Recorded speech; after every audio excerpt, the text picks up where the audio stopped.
For encoding presets, there are noticeable differences between each of very fast, faster, fast, and medium. In the slower moving Assassin's Creed Odyssey, and ignoring the clear performance issues with some presets for now, very fast and faster don't deliver a great level of quality, with a lot of smearing, blocking in some areas, and a lack of fine detail, particularly for objects in motion. These two presets really should be reserved just for those who want to stream casually, because the presentation when capped to 6 megabits isn't great. The fast preset is the minimum I'd consider using for a quality game stream, particularly if you value image quality for your viewers. It provides a noticeable quality jump over faster, to the point where blurred fine detail now has definition. Medium is a noticeable improvement again, but the gap between fast and medium is smaller than the gap between faster and fast. And as we'll see in a moment, good luck using the medium preset on the same system the game is running on.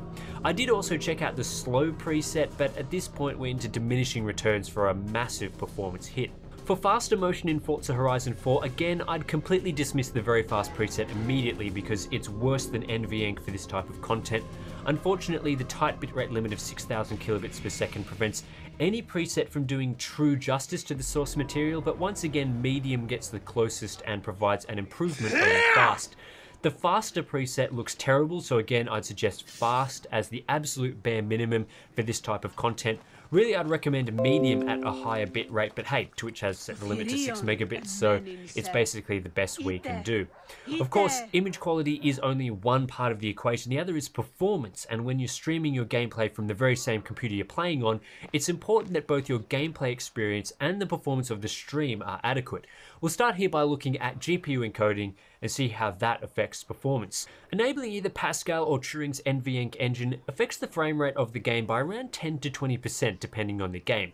In other words, you'll see a 10 to 20% drop in frame rate when comparing capturing footage using NVEnc to not capturing the game at all.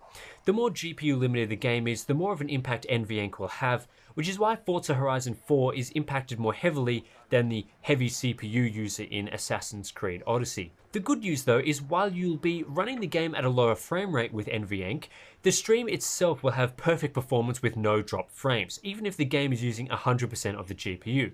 AMD's encoding engine doesn't impact the game's frame rate nearly as much, but it drops about 90% of the frames when the GPU is being heavily used, making it completely useless as we already discussed earlier.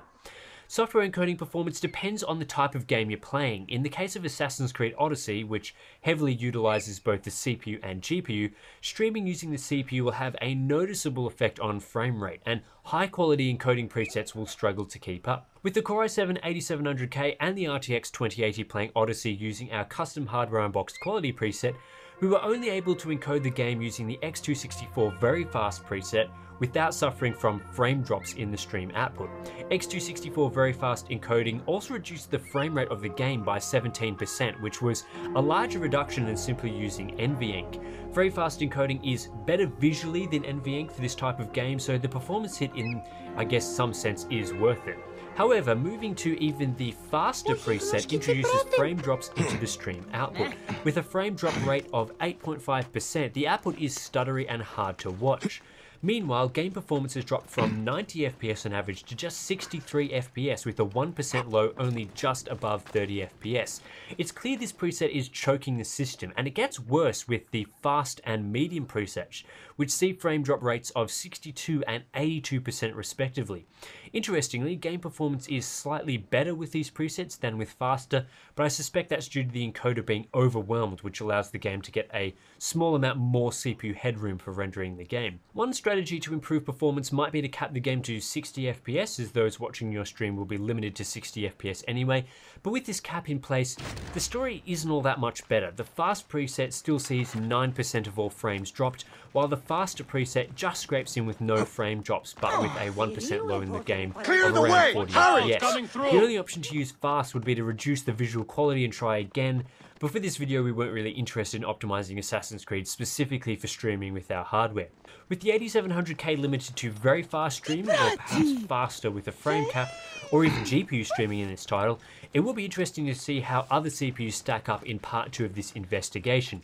But certainly with the 8700K, which is a high-end popular gaming CPU, what we've shown here is a typical scenario for streaming in a title that heavily utilizes the CPU and GPU. Those with lower tier CPUs, and in particular lower core count Intel CPUs, We'll run into this very fast limit more often, and as we mentioned, very fast isn't really up to scratch for high quality game streaming. You want to get it down to that fast preset, which at least in a heavily CPU and GPU demanding title, isn't going to be possible in a lot of situations and introduces a lot of frame drops compared to the even faster X264 encoding preset. As for Forza Horizon 4, which is far less demanding on the CPU, it's an interesting situation because software encoding on the CPU actually delivers higher game performance than hardware-accelerated GPU encoding. This is because there is plenty of CPU headroom to encode on the CPU without eating into GPU performance.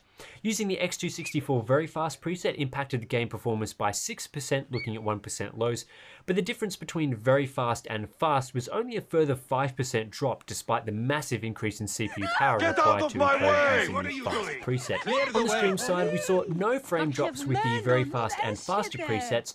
However, moving to fast, which was the minimum acceptable quality level, at least in our opinion, for game streaming, that saw a 12% frame drop rate for the encoded stream. So again, when we're moving to that high quality preset, we're starting to introduce performance issues, which is a bit of a disappointment considering the extra quality that the fast preset provides. And of course, with a 12% frame drop rate, this does cause unpleasant stuttering in the stream. However, considering we are running the game at nearly 120 FPS, we can quite easily implement a 60 FPS cap to reduce the game stress on the CPU.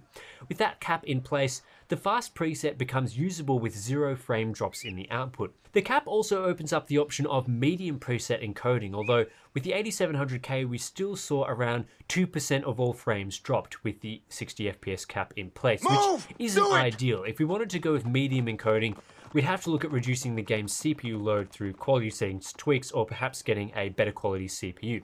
Again, we'll further explore what CPUs may be suitable for medium encoding in this title in a future video, but it does seem to be quite a lot more demanding on the CPU compared to the fast preset even with frame caps in place. So with all that testing done, there's a few interesting takeaways here. The key finding for GPU buyers at the moment is that Turing's GPU encoding engine for H.264 isn't significantly improved compared to Pascal, and certainly doesn't turn GPU encoding into a viable option for streaming. The only time I'd suggest using NVEnc is with fast-paced, high-motion games with a system that cannot CPU encode using the X264 faster preset or better. Games with less motion should be encoded using the very fast X264 preset rather than NVEnc, and very fast should be achievable on most PCs that have been built with streaming in mind. On the AMD front, their encoding engine needs plenty of work to be even considered. It doesn't work with high GPU loads, and when it does work, the output quality, well, it's terrible. CPU encoding is obviously a more tricky story, as what level of X264 encoding you can manage will depend on your CPU and crucially the type of game you're playing. With our 8700K system, we ranged from being stuck with very fast encoding in a CPU demanding game to being able to use the fast or even medium preset with a steady 60 FPS game output at decent quality settings in a less CPU demanding title.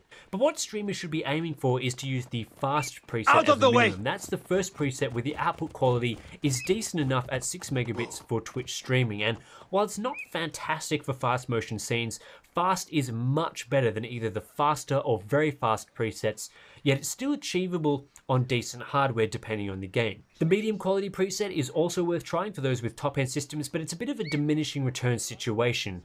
You require a lot more CPU power to encode using medium compared to fast, and the quality improvement, it is noticeable, but it's not massive. Whereas moving from very fast or faster to fast, it does use a lot more CPU resources to encode using fast, but the quality improvement is also similarly quite large.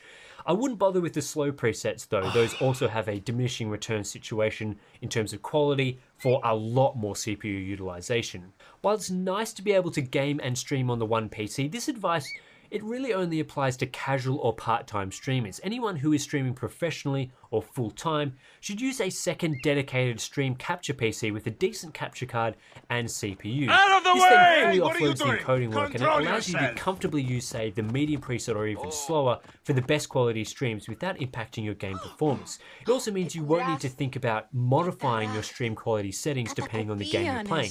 You'll simply be able to choose, say, the medium preset and just go with that for pretty much every game you're thinking of playing. At this point though, we've discovered what the optimal presets are from a quality capability perspective. So in part 2, we can investigate which CPUs are capable of encoding at these presets, so stay tuned for that. As always, you can subscribe to get our future content in your inbox. Consider supporting us on Patreon to get access to our exclusive Discord chat. That's it for this video, and I'll catch you in the next one.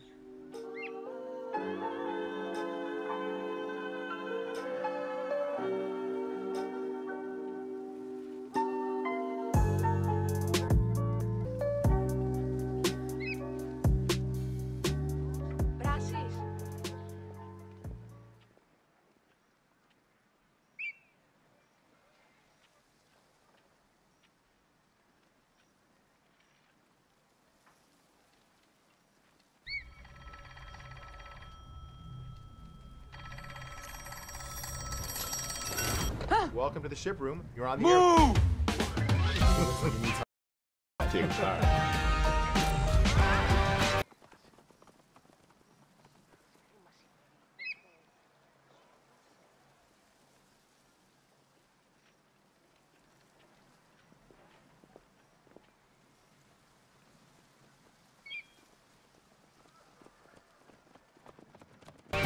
Clear off now!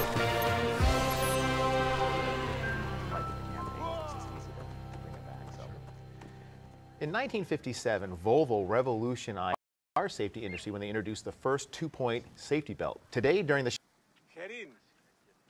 ship room, I'm going to make a couple of points myself because I'm joined here by the Global CIO and Chief Digital Officer of Volvo, Atif Rafiq. Thank you for being here. Hey, it's a pleasure. You are super unique among CIOs because you really are a pure digital native. How has that cloud-first mindset impacted able to drive organizations? I've been in the internet and developing products on the internet for about 20 years. As an engineering leader. Yeah, exactly. Yeah. Leading product and where we want to go for customers. What are some of the things that you're working on right now that really would have been impossible before we had the cloud? So I would say two things principally is one is the product itself, and the second is What do you think you're doing? There's an interesting lesson, I think, there for all of us, which is everything that we work on, we should just think about it being a cloud-connected device. I mean, who would have thought 10 years ago, 5 years ago, that cars would be a cloud-connected device? Yeah, I mean, they started shipping with modems in 2004. Data plans are now free. All the barriers and friction points are kind of gone. It's more about the imagination of coming up with the right use cases. Volvo is one of the most famous companies in Sweden. So here on the ship room, we brought in a couple of Swedish delicacies here. So creamed smoke roe. This squeezable cod roe paste is salty and convenient.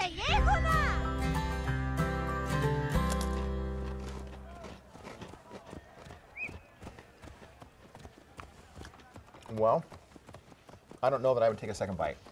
It delivers on the salty. Okay, we're gonna call this one dessert.